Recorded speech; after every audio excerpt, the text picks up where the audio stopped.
Hi, I am R.S. Tiwari. Today I am going to talk on new trends in education. As you know, learning has acquired great importance these days. In fact, when a child is born, he starts learning and he has to learn throughout his life. Learning and teaching, these two are different processes. Before we go into the details of these processes, let us try to understand two important paradigms in education. The first paradigm is sage on stage and another paradigm is guide by side. Now, what is meant by sage on stage? In the old educational model, we used to study under the guidance of a guru. Guru used to stay on the stage and all students or learners used to, or disciples used to learn from the guru. Whatever guru told, students were supposed to learn. In fact, we can imagine a model where knowledge was transmitted by the guru or a teacher, and that knowledge was acquired like a vessel collecting water. That way, it was a very old model, but today we have come to know, or rather we understand that this model is not very much applicable in today's situation. So this model is a very teacher-centric model. Whatever teacher decides, learner has to follow. But the modern research has shown that it is not enough to only transmit knowledge for acquisition of knowledge by the learners. There are many more things and processes involved which we will see in subsequent discussion. The today's model is called as guide by side. Here, teacher is supposed to be a facilitator of education.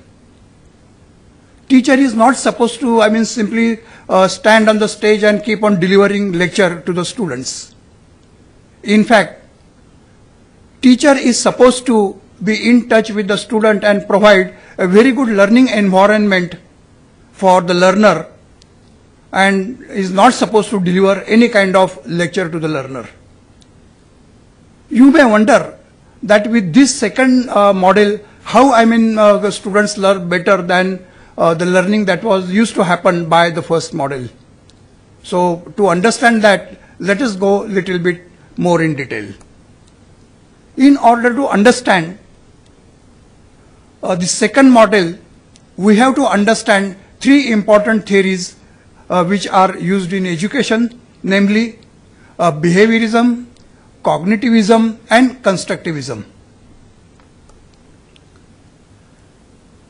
Now, in order to appreciate these three theories, let us look at the data that we have got from the research. The research findings about effective education state that teaching and learning are two sides of a coin. That is, teaching is a different process and learning is a different process. It is not necessary that better learning should follow the better teaching. However, the research findings do indicate that good teaching results in good learning. There is a correlation between students' ratings about the learning and their overall ratings about the teacher as well as the course. In short, when learner says that he has learned in a very nice way, in a very good way, then his rating about the teacher and about the content of the course is also very high. Thus, there is a very good correlation between teaching and learning. So naturally, we have to take this point further, because even in the old days, people used to say that good teaching results in good learning. So even today, we assume, or rather we find that good learning happens because of good teaching. Of course, only this factor is not important. In addition to this factor, there are many more factors which are important as far as the education is concerned or good learning is concerned. Let us have a look at the ratings about various educational methods used in the classroom. So far, we are familiar with only one form of education, namely lecture, because right from childhood to the adult time, learners go to the classroom and try to understand the content area from the teacher in the form of lectures. But as we see on the screen, that there are many more methods of acquisition of knowledge in the classroom or maybe even outdoors. The first method of delivery of knowledge is the lecture, then discussion group, case studies and so on. The rating, that is the effectiveness of teaching, is only 40% when it comes to lecture. 36% is about the group discussion, case study has 25 rating and so on. The brainstorming has the least, that is only 11%. Thus, lecture is not the 100% effective teaching method. Now we come to another important aspect of education, namely retention. The retention means whatever the learner has learned, the part of that learning he remembers is called as retention.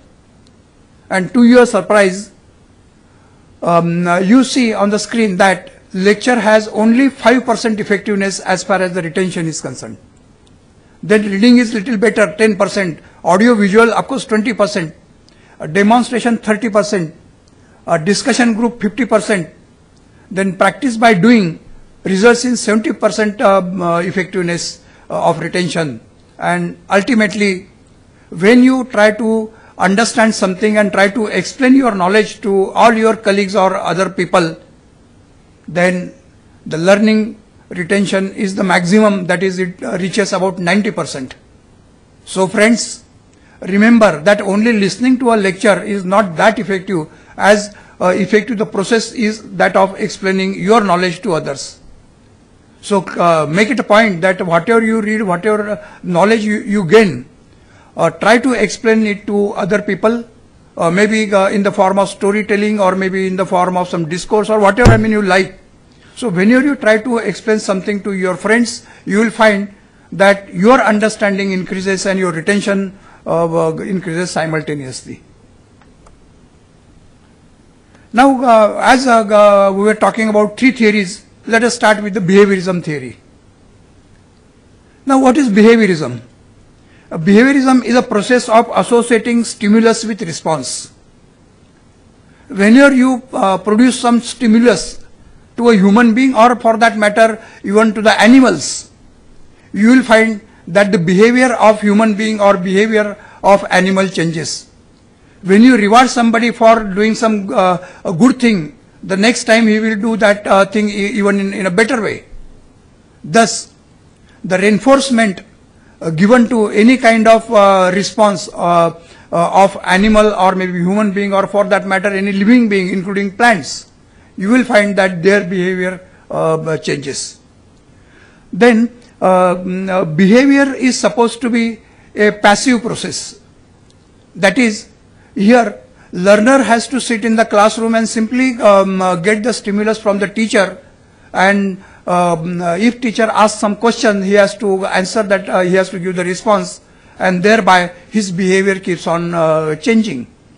When learner enters the class, he will have some background of knowledge, and then he will start getting knowledge in the form of audio, mostly audio, and to some extent video when somebody or some teacher draws a diagram on the blackboard. So with this stimulus, he keeps on acquiring knowledge, and as he acquires knowledge, naturally his behavior, for example, if he is learning, let us say, performance of some machine, definitely when he goes in the laboratory, he will be able to use that machine or handle that machine in a better way.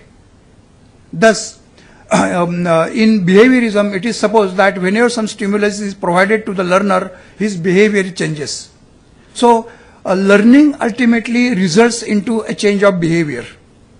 आणि म्हणून आपण मराठीमध्ये म्हणतो पालथ्या घड्यावर पाणी. जर एखाद्याच्या बिहेवियरमध्ये, त्याच्या स्वभावामध्ये जर बदल येत नसेल, तर पालथ्या घड्यावर पाणी आहे असं आपण म्हणतो.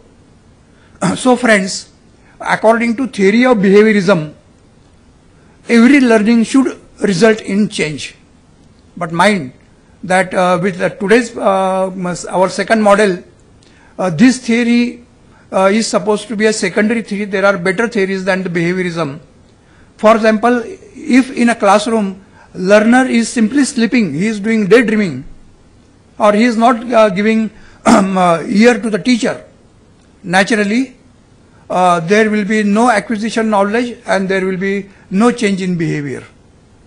Therefore, theory of behaviorism is supposed to be least effective in today's complex world. Friends, now let us turn to cognitivism. Now, what is cognitivism? Cognitivism is the study of our mind and how it obtains, processes and stores information. Learners are supposed to be the active participants, and our mind, like a computer, processes whatever information comes to his mind, and after processing that information, some of the information is transferred to the long-term memory and it is retained there. In this view, a student is supposed to process whatever information comes to him from the teacher or maybe from the environment or from any source, and after processing that information, he is supposed to gain the knowledge. So without active participation, for example, if he is not involved in processing the incoming information very vigorously, then some of the information may be lost and his understanding may not improve. So according to cognitive theory, we have to understand how to process the information effectively. I will explain this with very simple example. I will try to narrate it in Marathi so that you can appreciate the problem. रस्त्याने एक स्त्री चाललेली होती आणि अगदी तिच्या समोरून दुसरी स्त्री तिच्या हातामध्ये एक मुलाने हात धरलेला होता, ती तिच्याकडे येत होती. जेव्हा या दोन्ही स्त्रिया एकमेकांना भेटतात तेव्हा ही पहिली स्त्री तिला विचारते, का ग हा तुझ्या हातात जो मुलगा आहे हा कोण आहे? आता ह्या दोघी स्त्रिया हायली एज्युकेटेड आहेत असं आपण गृहीत धरूया, तर त्यांचं जे उत्तर आहे ते एज्युकेटेड उत्तर आहे. तर जी दुसरी स्त्री आहे ती काय म्हणते, अगं याची आई ज्याची सासू त्याची आई माझी सासू असं आमचं दोघांचं रिलेशन आहे. आता तुम्ही जर विचार केलात तर हा प्रॉब्लेम तसा सोपा आहे, कारण ह्या प्रॉब्लेममध्ये आई आणि सासू ह्या दोन शब्दांचा वापर केलेला आहे, परंतु त्या स्त्री आणि तो मुलगा याच्यातलं जे रिलेशन आहे ते समजावून सांगताना मात्र त्या दोन शब्दांचा वापर इतक्या इंट्रिकेट पद्धतीने केलेला आहे. उदाहरणार्थ, ह्याची आई ज्याची सासू त्याची आई माझी सासू. त्याच्यामुळे त्या दोन मुलगा आणि त्या स्त्रीमधला नेमका काय संबंध आहे, काय रिलेशन आहे हे ओळखणं अवघड जातं. कारण ह्या ठिकाणी माइंड प्रोसेस करायला लागतो. And according to cognitive theory, our short-term memory has a very small capacity of only 7 units of information, whereas our long-term memory is very huge. But unfortunately, whatever processing happens, that always happens in short-term memory. And because of that, our mind is not very effective in processing the information which involves more than 7 units of information. उदाहरणार्थ, आत्ताच्या प्रॉब्लेममध्ये ह्याची आई ज्याची सासू त्याची आई माझी सासू या ठिकाणी एकाच वेळेला 7 युनिटपेक्षा जास्त इन्फॉर्मेशन एकदम आतमध्ये येत आहे आपल्या मनामध्ये, आणि त्यामुळे त्याचं प्रोसेसिंग पाहिजे तेवढ्या इफेक्टिव्हली होत नाही. तर मित्रहो, याच्यामध्ये जो शिक्षक आहे त्यांनी काय करायला पाहिजे की इन्फॉर्मेशन अशा पद्धतीने विद्यार्थ्यांना द्यायला पाहिजे की जेणेकरून कोणत्याही क्षणी विद्यार्थ्याच्या मनामध्ये 7 युनिटपेक्षा जास्त इन्फॉर्मेशन जाता कामा नये. आता हे कसं करायचं याचे अनेक पद्धती आहेत. आजच्या आपल्या ह्या लेक्चरचा तो विषय नसल्यामुळे मी तेवढ्या खोलात जात नाहीये, परंतु आपण काही विशिष्ट पद्धती वापरून ह्या इन्फॉर्मेशनला इन्फॉर्मेशन बदलू शकतो आणि त्याप्रमाणे जर आपण विद्यार्थ्यांना ती दिली तर त्यांचं अंडरस्टँडिंग पटकन वाढू शकतं. So in short, according to theory of cognitivism, we have to study how our human brain functions. Once we understand, we are clear about it, we can definitely devise good methods of teaching as well as good methods of learning.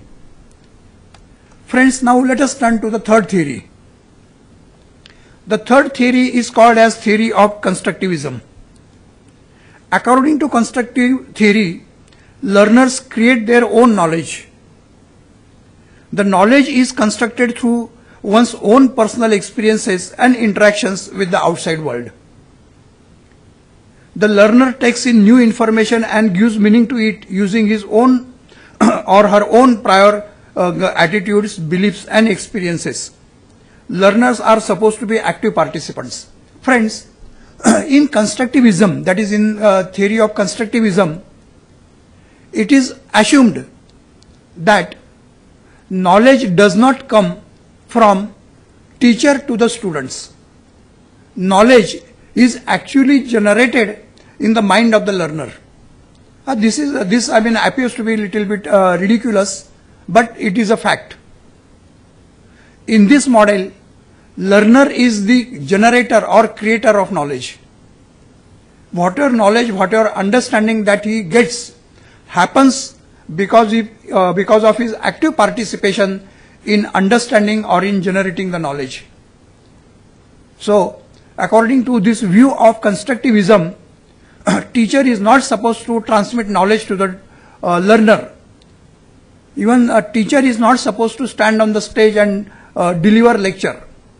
In fact, what teacher should do, he should create appropriate learning environment, should make available variety of resources for the students, maybe in the form of good books, maybe in the form of e-learning material, maybe online resources, or maybe in the form of audio video books. So once these resources are given, and whenever a little bit of guidance, and let the learner actually start using these resources and thereby start processing the information and create his own knowledge. So when learner starts constructing his knowledge, the understanding increases and a teacher actually acts like a facilitator. So this third model of education, namely a theory of constructivism, has gained a lot of importance these days, and most of the educators are focusing on this third model. Now we will be making use of all these three models, and let us go ahead and see what are the new trends that are coming in the education. Friends, in the classroom, we have a very odd situation. What is that odd situation? The knowledge acquisition of the learner that takes place in the classroom has a major component in the form of sight. That is 80% of knowledge that learner gains comes through the sight, his eyes, 15% through his ears, and 5% through other senses like maybe a sense of touch, sense of smell, sense of taste. Now the situation is odd because when teacher is standing on the stage in the classroom, he is talking for clock hour, and he is transmitting all knowledge in the form of audio signal. And hardly for a few minutes he goes to the blackboard and writes something on the blackboard. On the contrary, the slide showed us that 80% knowledge is acquired through the eyes. So there is a lot of wastage, because 80 to 90% information is delivered by the teacher through audio, and maybe 10% through video writing on the blackboard. But the capacity of the learner is exactly opposite. He has capacity to acquire 80% knowledge through eyes, but only 15% is transmitted. So there is a mismatch between the effectiveness of teaching and effectiveness of learning in the classroom. And that is why classroom teaching learning is not very effective as it should have been. Unfortunately, for last thousands and thousands of years from our Guru Shishya Parampara, we have been teaching and learning in the form of classroom. So, good research is being carried out, and these days scientists have found various methods to make the teaching learning effective. Before we go into the details of these new methods, let us try to understand how we acquire knowledge in this world. All our knowledge about the world comes through our senses. There are 5 important senses: a sense of sight, a hearing, taste, a smell, and taste, rather touch. Now, knowledge acquisition that happens through the resources that exist in so many forms. Even though we have 5 organs or 5 senses, but there are many types in which the knowledge comes to us. Knowledge may be available in the form of text, it may be acquired in the form of graphics, it may be acquired in the form of video, simulation, and experience. Of course, experience is the best resource. Every human being, or for that matter, every animal learns through experience. So experience is the best teacher. But in addition to experience, there are so many components as we saw, text, graphics, animation, simulation, and so on. So these are a variety of channels, variety of media through which knowledge comes to us. So we have to understand these facts, thereby we can devise better ways of learning and teaching in the classroom. Now, the major senses of knowledge acquisition, as we discussed little bit earlier, that 80% of knowledge about the world we gain through our eyes and 15% through our ears, and remaining 5% comes through the sense of touch, the sense of smell, the sense of taste. Now, the very important, friends, remember that even in the past, teachers and learners have been using variety of devices. Most of them were mechanical for education. But today, it is the computer that is the most used device in the education. In 1981, when first PC came in the market, it was a very low quality, poor device. It could only interact with the learner in the form of text. The computer of 1981 could not, create sound, could not show graphics, nothing. But today's computer has become so powerful that it is able to communicate with the learner in the form of text, graphics, animation, audio, video. You already know that all modern movies are created using powerful graphics, and therefore these movies become very effective. So using today's multimedia based computer, we are able to enhance both the process of teaching as well as process of learning. Now, the first PC was evolved, as I told, on 14th August 1981, and it had very small memory of 64 kilo RAM. The machine was PCXT, and slowly it evolved into PC 286, then 386, then 486, and today we have computers with very high-end graphics, namely HD graphics, which has a high resolution of 1920 by 1080. Now, today, when such a powerful device is available, we definitely would like to make our teaching and learning more effective, and for that we use so-called multimedia. Multimedia means more than one media. So the media that are used in education today are text, graphics, sound, animation, and video. So when all these multimedia components are put together and used in the education, what we get is called as e-learning. That is learning with the help of electronics, because text, graphics, animation, sound, simulation, all these media can work with electronic say medium, and therefore we call it as an e-learning.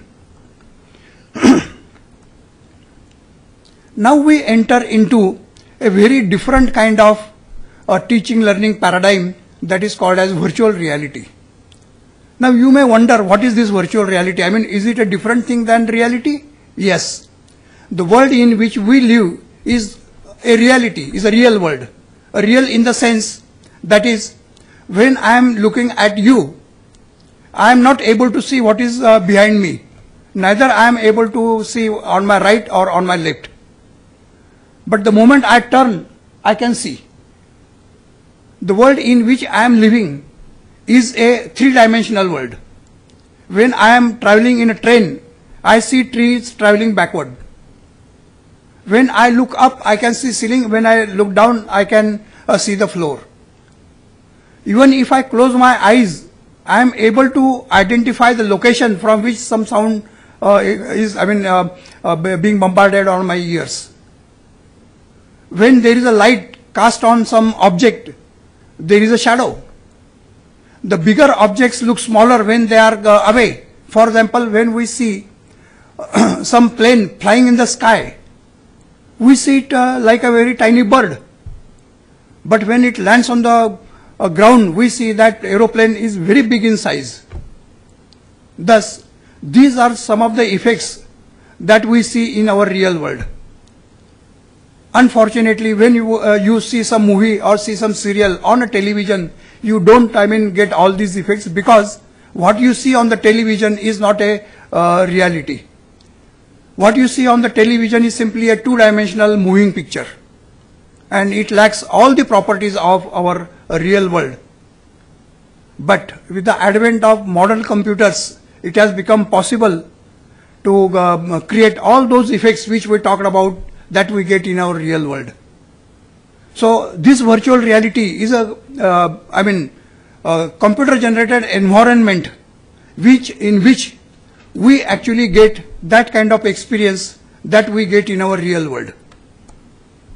So virtual reality is a immersive kind of experience that in real world we actually become part of the world, and as we keep on moving here and there, the whole experience keeps on changing.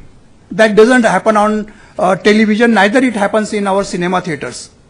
Once the serial goes or some action happens on the screen, it happens. You cannot change it because it is permanently recorded in the camera. So you don't have any control on the experience that you get in the cinema theater or that you get in the on the television. But in virtual reality kind of situation, the whole experience is in your control. For example, if there is a virtual reality simulating the aeroplane, so what you do, you actually sit in the cockpit of a aeroplane. In fact, that simulator is nothing but a very small room. It is not an aeroplane, it is a small room. There is a chair, on that chair you are sitting. In front of your eyes there is a big projector. And when projector creates the graphics image, what you see is a runway in front of you. And then there are some levers, some gadgets are there. You just push the lever and aeroplane starts. Starts means there is a audio amplifier which creates sound of a flying aeroplane. And as you change the various gears and levers, you will find the scene in front of your eyes keeps on changing. The scene that is generated is very identical to the scene that you see through the cockpit, through the wind glasses of an aeroplane. Not only that, as I told, you can actually create the experiences very similar to the experiences that you get in your real life. As you push the lever, aeroplane starts flying, and once you go in the air, then what you can do, you can keep navigating it to the right, to the left, up and down and everything. And all of a sudden you see some other aeroplane coming in the opposite direction. And if you are not able to maneuver it properly, you might, have, say, accident with that aeroplane. and when that accident happens, suddenly you start sweating. But the moment you switch off everything, you come to know that you are still sitting on the chair, you are in the, say, that small simulator, you are not in the air. And all your fear goes away. But remember, this experience that you get is a very real life kind of experience. And a very important thing about this experience is that if something goes wrong, like meeting with an accident, there is no loss of life, there is no loss of, say, money. But if you are trying to take this practice in a real flight, and if you meet with an accident, there is a danger of losing your life. So friends, virtual reality plays very important role, and these days virtual reality is used in training pilots, in training say motorists, and not only that, it is also used in training the doctors. Can you imagine that there is a hospital where patients are sitting in a line and they are willing to come for providing training to the doctor for heart surgery? No, हे कधी शक्य नाहीये. प्रत्येकाला आपला जीव महत्वाचा असतो, आणि त्याच्यामुळे तुम्ही एखादा जर पेशंट असेल आणि त्याला हार्ट सर्जरी करायची असेल, सुद्धा बायपास करायची असेल, तर तो 10 लोकांना सगळी माहिती विचारतो, कोणता डॉक्टर चांगला आहे, कोणता डॉक्टर एक्सपिरियन्स आहे वगैरे, आणि तरच त्या दवाखान्यात जातो. आणि जर त्याला कळलं की हा डॉक्टर नवशिकाय आहे आणि तो पहिल्यांदाच सर्जरी करणार आहे आणि तो देखील माझ्यावर करणार आहे, तर तुम्हाला कल्पना आहे की असं कोणी ऍक्सेप्ट करणार नाही. And that is why virtual reality becomes very important. So with the help of virtual reality, now doctors can be trained to operate on patients, and all these patients would be virtual patients. Their instruments that doctor will be using, they will also be virtual, but the experience that they will get would be real.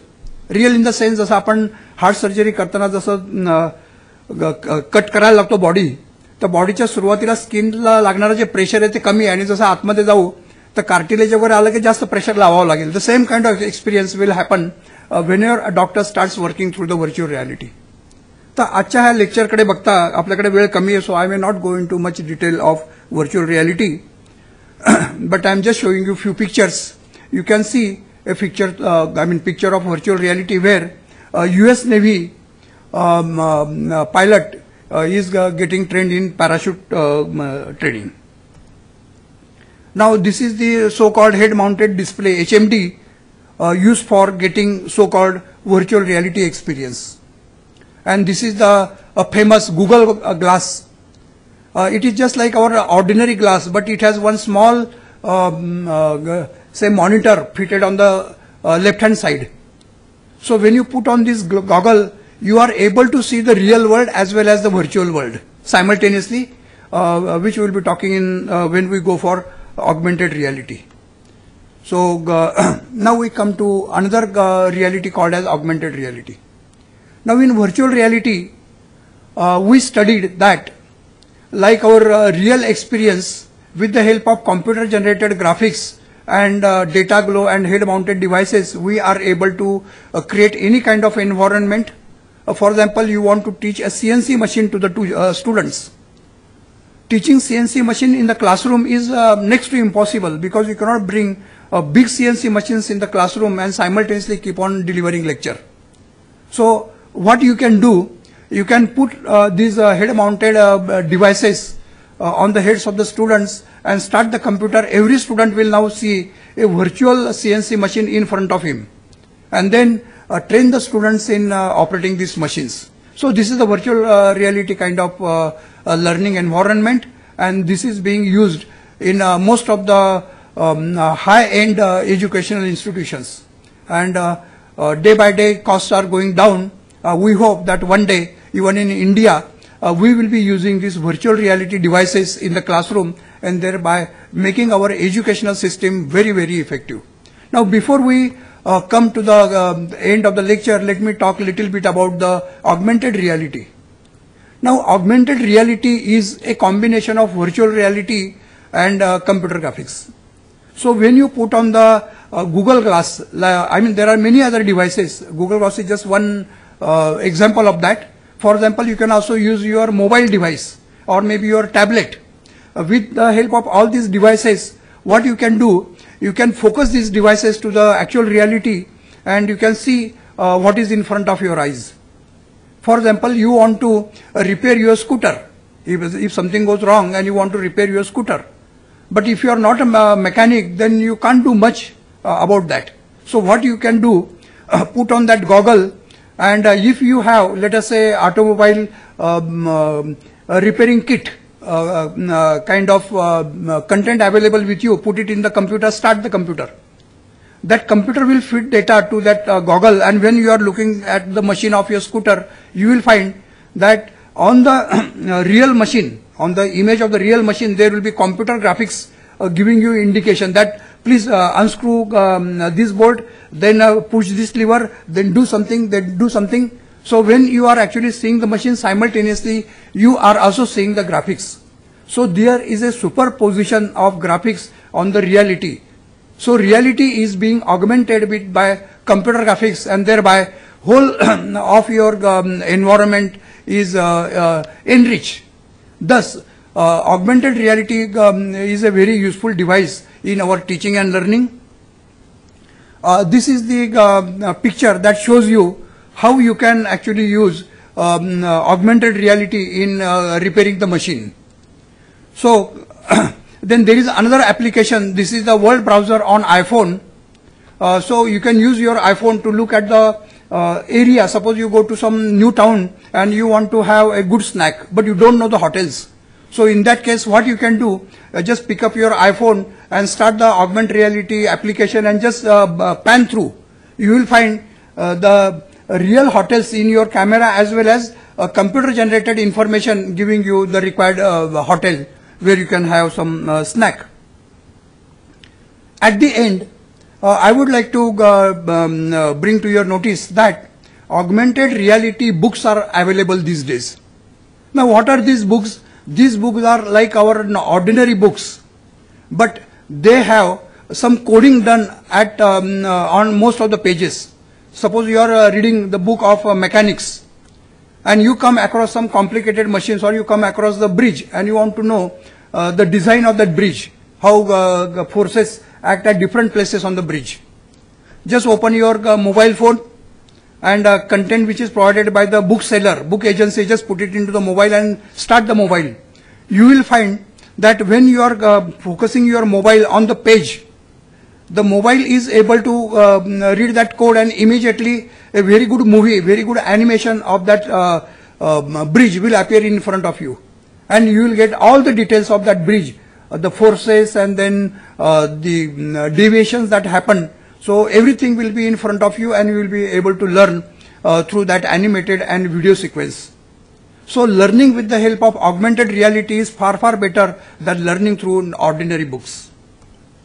So friends, now we come to the end of today's lecture. Let me summarize what we learned. We learned two paradigms of education, namely sage on the stage and guide by side. The second thing that we learned was the learning theories. There are three important theories: theory of behaviorism, cognitivism, and constructivism. Then we also learned about acquisition of knowledge through our five senses, and we also came to know a odd situation that occurs in the classroom, because 80 to 90% of information is transmitted by the teacher in the form of audio, whereas learner is able to acquire that knowledge with the efficiency of hardly 15%. Whereas he can acquire knowledge with 80% capacity in the form of vision, but that hardly happens in the classroom. That is, most of the teachers spend their time talking to the teachers and hardly writing few things on the blackboard. So this is an odd situation, and for that e-learning and multimedia is a good solution. Then virtual reality. As we know that unless students are taken to the field, they cannot learn effectively. The reason, when they are sitting in the four-walled classroom, they are not exposed to the reality, they are not exposed to the world, and therefore making them more educated requires students to be taken to the field. But unfortunately, taking students to the field is very costly, it is time consuming, and sometimes it is very difficult. And for that, virtual reality is a solution, because the real experience can be provided directly in the classroom. And at the end, In addition to virtual reality, we also studied about the augmented reality, and these days lot of books are coming with augmented reality kind of addition. So friends, the development of new trends in education continues, and our session ends here. Thank you.